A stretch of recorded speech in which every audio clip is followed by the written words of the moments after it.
Recently, Joe Rogan criticized myself and Project Veritas, and I'd like to respond.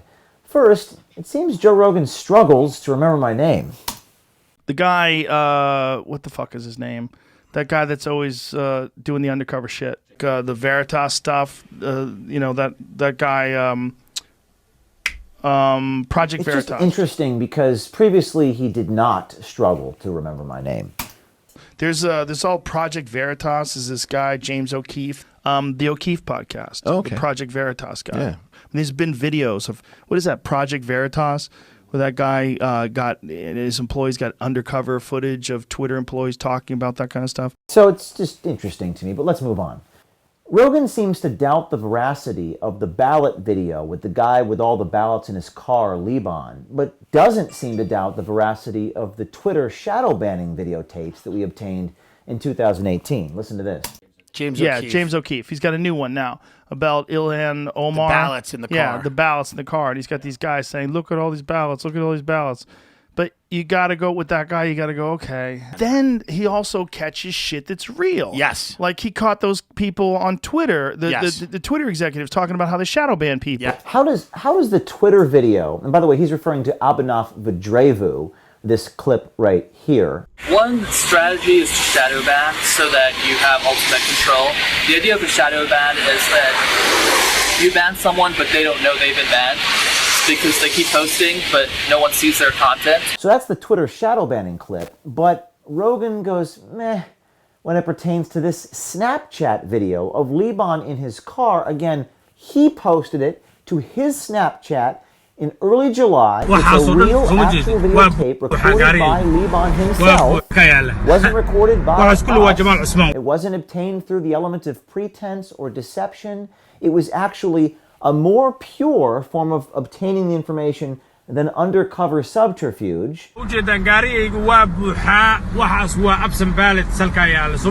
why is it that the Twitter video you like, Joe Rogan, but the Snapchat video recorded by Liban you don't like? Explain to me why one is different than the other. They're both incontrovertible video evidence. Is it because you think there's more merit in exposing bias at Twitter? That there's less merit in exposing corruption or illegalities as it pertains to ballot harvesting?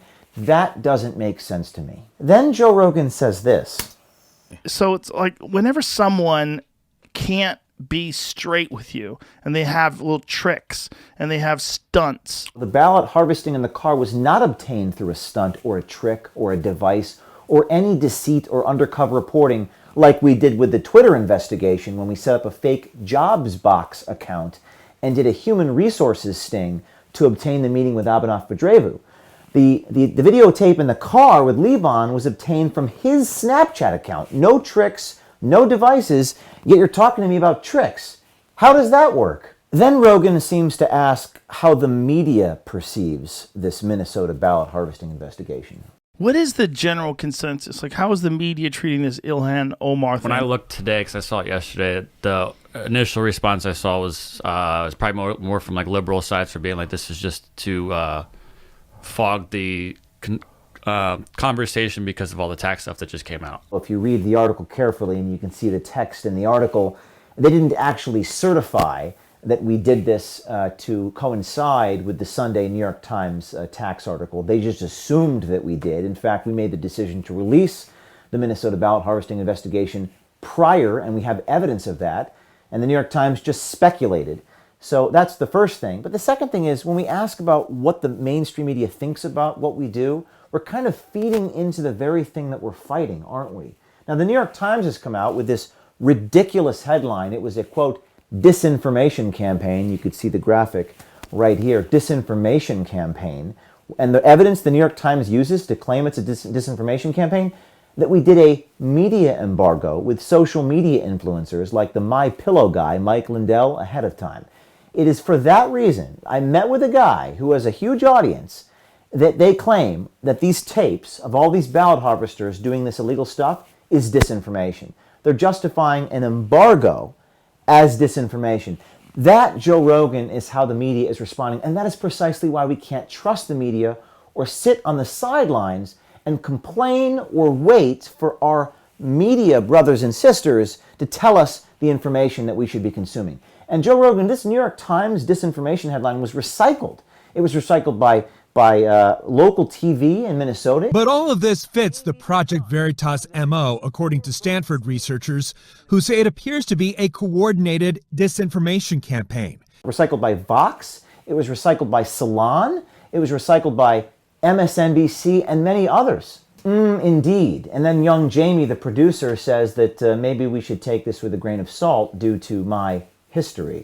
And not like take this with a grain of salt because of his history. Yeah, but it takes But time that's- to yeah, so. it takes time to gather up that kind of information. I don't buy that it's just when the tax stuff came out. Well, I'm glad you don't buy that because our timing was completely coincidental and we decided the day before. But you have to understand that all of these media apparatus, or what your friend Eric Weinstein referred to as the DISC, the Distributed Idea Suppression Complex, does not allow the information to break through. Whatever the ABC News function is that stopped that story from running, that might have saved people from having terrible incidents in their lives, I don't know. Whatever that thing was, is my enemy. That's the DISC. And we have to slip the DISC in order to save our society. That's basically my take. No major media institution reported on that cash transaction. The New York Times edited out of their article the cash transaction in exchange for the voter registration form that you see right here. Ding, ding. They just doctored that out of the article because it was too manifestly damning. So they lied by omission. They didn't include the fact that having more than 3 ballots was a violation of state law. They didn't include USC 10307, which says that it's a felony, a federal felony, to pay someone in exchange for their future ballot. They didn't include that information, and then we sit around waiting for the media to do something about it. Well, guess what, Joe Rogan? We are the media, not them. We are the ones that they now have to respond to. And if we don't do the work, nobody will do the work. Because anybody who does the work is viciously and savagely attacked by people who buy ink by the barrel. And people want to drink out of that poisoned chalice. They want to be praised and liked by the New York Times, so they don't do this work. So it's up to us. So when you ask questions like, What is the general consensus? Like, how is the media treating this Ilhan Omar thing? when you ask questions like this, you are feeding into the very thing that you're ostensibly fighting. That's what you're doing. So don't ask those questions. Ask about the incontrovertible videotaped evidence that we have. If you want to say that it's fake or staged, then say that. Don't infer it or insinuate it. Go out and say it. Because I can tell you, I swear to God, and I'd swear under oath, that the footage that you see here is real. If that's not real, Right. and this turns out to be bullshit, there should be a punishment for that. Absolutely. So here's the thing. A lot of people have wanted to punish us for supposedly publishing things that are not real or false or fake or defamatory, and they've sued us. And Joe, we have won every single lawsuit Project Veritas has litigated. We have not only won the lawsuits, but in many cases, they've paid us after we've won. Like this guy in his law firm, Steve Wentz, who is a union president in Kansas. We recorded him in a bar saying this. You really think I'm a motherfucker? Son, go for it. And I'll give you the first shot. You've done this with students? I've done this more than once. And I said, but I'll guarantee you, I will kick your fucking ass. And we won. Or this woman, Kim Korber. We recorded her in California saying this. Texas got upset about it, and they wanted to have their founders. They want to pound the founders in. And it's like, come on. The dead white guys did not create this country with a whole bunch of different kinds of people. And we won. And a judge ordered her pay us because we won an anti-SLAPP motion. I think it's important you compare our track record with that of CNN, the New York Times, and all of these supposed journalists that we keep asking what they think about our stories. Because our track record is unbelievably accurate, probably more accurate than any other media corporation. In fact, I can't think, and probably neither can you, any media corporation which has not settled a lawsuit. So why are we branded as the organization which is inaccurate or makes stuff up? I bet you can't name one thing in the last 8 or 9 years since our incorporation in April of 2011 that we've made up. Joe Rogan, name one thing that we have made up. But if it turns out to be true, there should be punishment as well. Well, I would certainly think that the incontrovertible video evidence of the guy with ballots all over his lap, which is a state crime, and the federal felony of the cash transaction on tape that's probably has a more likelihood of being true than all the people saying it didn't happen. People will say a lot of things. They'll say whatever they need to say when they're caught on tape. Because I have intelligent friends that sent me the Omar thing, and they're like, "This is very disturbing." I don't know if it's true. I mean, it was funny because he was tweeting out that she said something about how voter fraud is the numbers of voter fraud are so minuscule. It's like 0.0006%.